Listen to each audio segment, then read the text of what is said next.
नमस्कार, मैं Digambar Kashyap, neurotherapist. Muscular dystrophy एक ऐसी समस्या जो मसल संबंधित होती है। मस्कुलर मतलब मसल, डिस्ट्रॉफी मतलब कमी हो जाना।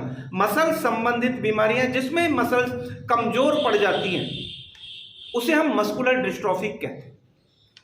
ये किसी भी एज के व्यक्ति को होती है, लेकिन ज्यादातर देखा गया है कि ये बीमारी बच्चों में ज्यादा पाई जाती है। बड़ी एज के व्यक्तियों में भी होती है, लेकिन अगर हम कंपेयर करें तो बच्चों में ये बीमारियां ज्यादा होती है। पेशेंट सबसे पहले डॉक्टर के पास जाता है और डॉक्टर टेस्ट कराया जाता है। इसमें टेस्ट होता है सीपीके, क्रिएटिनिन फोस्फोकाइनेज। इसकी नॉर्मल रेंज 185 मानी जाती है, लेकिन देखा गया है कि ये रेंज बढ़कर 235 टू 55,000 तक भी आई है। उस आधार पर कहा जाता है कि मस्कुलर डिस्ट्रॉफी हो गया है। और एक बात जरूर कही जाती है कि मेडिकल साइंस में इसका अभी तक कोई इलाज नहीं है। ये बिल्कुल सत्य बात है, क्योंकि अभी तक चाहे मेडिकल ने कितनी भी तरक्की कर ली हो, चाहे साइंस ने कितनी भी ग्रोथ कर ली हो, लेकिन मस्कुलर डिस्ट्रॉफी के लिए यही कहा जाता है कि इसका ट्रीटमेंट नहीं है।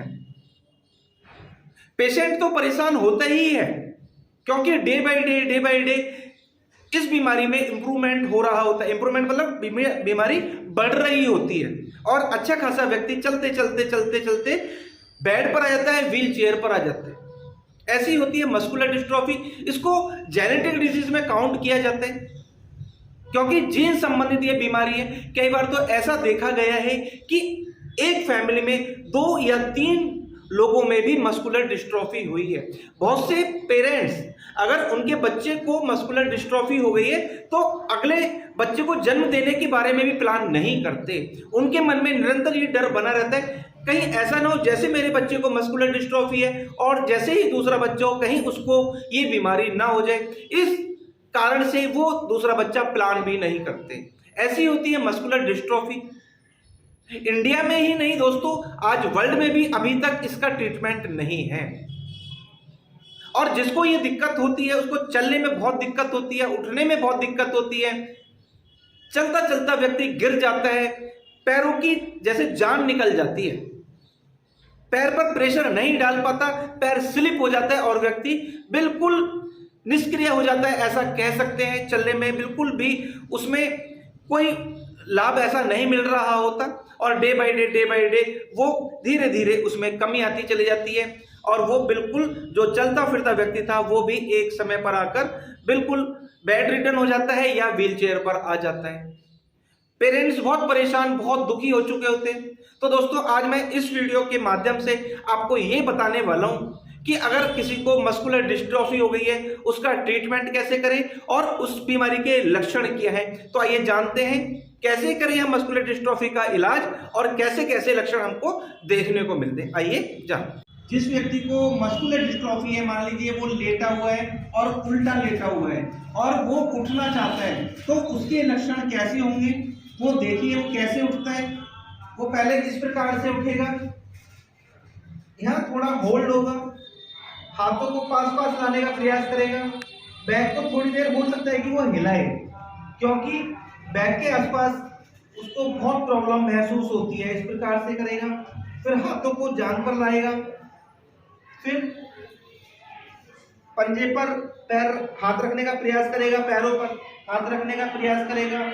फिर यहाँ हो सकता है वो होल्ड करे, धीरे धीरे यहाँ आकर रुकता है, क्योंकि उसके लिए सीधा खड़ा होना बहुत मुश्किल होता है, एक टास्क होता है। फिर वो यहाँ आकर रुकता है, फिर धीरे धीरे कहीं जाकर वो खड़ा हो पाता है, बड़ा मुश्किल होता है। यहाँ आकर फिर वो थोड़ा रुकता है, फिर यहाँ हाथ रखेगा और उसके बाद सीधा हो पाएगा, और कई बार तो सीधा भी नहीं हो पाता। व्यक्ति जब चलेगा तो उसके पैर के पंजे, ये आप देखिए, उसके पैर के पंजे यानी कि पंजे के बल चलेगा और एड़ी उसकी जमीन से उठी रहती है। वो इस प्रकार से पंजे के बल चलता है, इस प्रकार से पंजे के बल चलता है।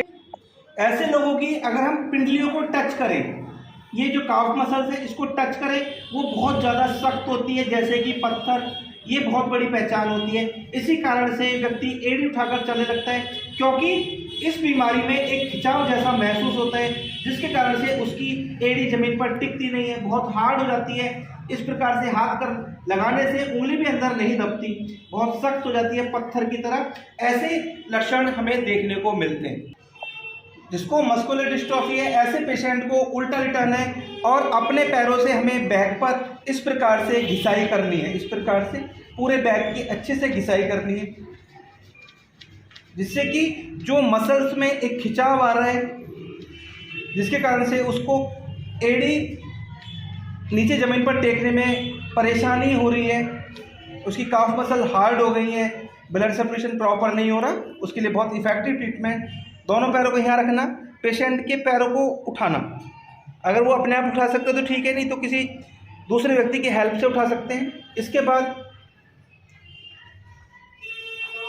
बटक्स L5 होगी, पैर उठाओ दोनों। इस प्रकार बटक्स पे प्रेशर देना है ऊपर से नीचे की ओर। दोनों पैरों को पेशेंट उठा के रखे। इस प्रकार से हमें ये थेरेपी करनी होती है।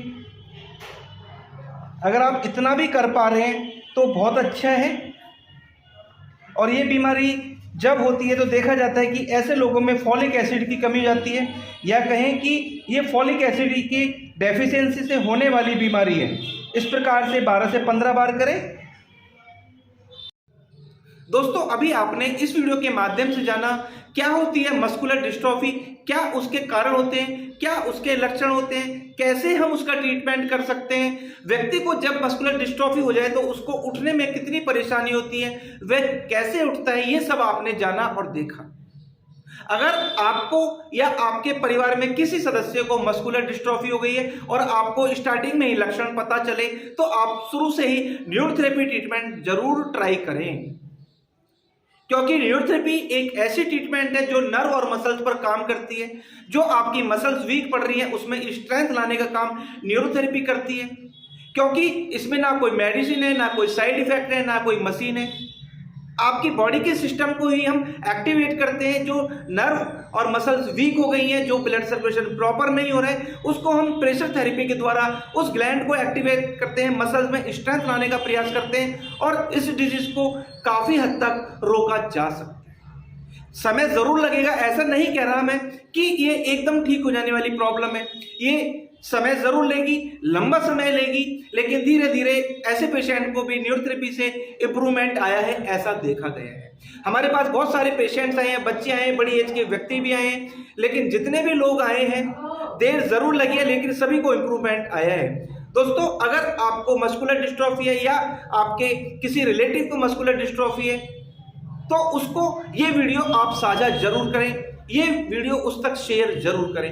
हो सकता है आपके शेयर करने मात्र से उस पेशेंट को, उस पेरेंट्स को एक आशा की किरण नजर आ जाए और उनका फैमिली मेंबर मस्कुलर डिस्ट्रॉफी से राहत पा सके। दोस्तों, उम्मीद करता हूं वीडियो आपके लिए बहुत इंफॉर्मेटिव होने वाली है और जो आप काफी लंबे समय से इस बीमारी को लेकर चिंतित थे, परेशान हो चुके थे, थक चुके थे इलाज करा करा के, आपको आशा की किरण जरूर मिल गई होगी। दोस्तों, आप अगर हमारी वीडियो को पहली बार देख रहे हैं, हमारे चैनल को सब्सक्राइब जरूर करें, वीडियो को अधिक से अधिक शेयर करें, वीडियो को लाइक करना ना भूलें और बेल आइकन बटन जरूर दबा लें, जिससे कि जो भी वीडियो हेल्थ पर हम बनाएं उसका नोटिफिकेशन टाइम टाइम आपको मिलता रहे।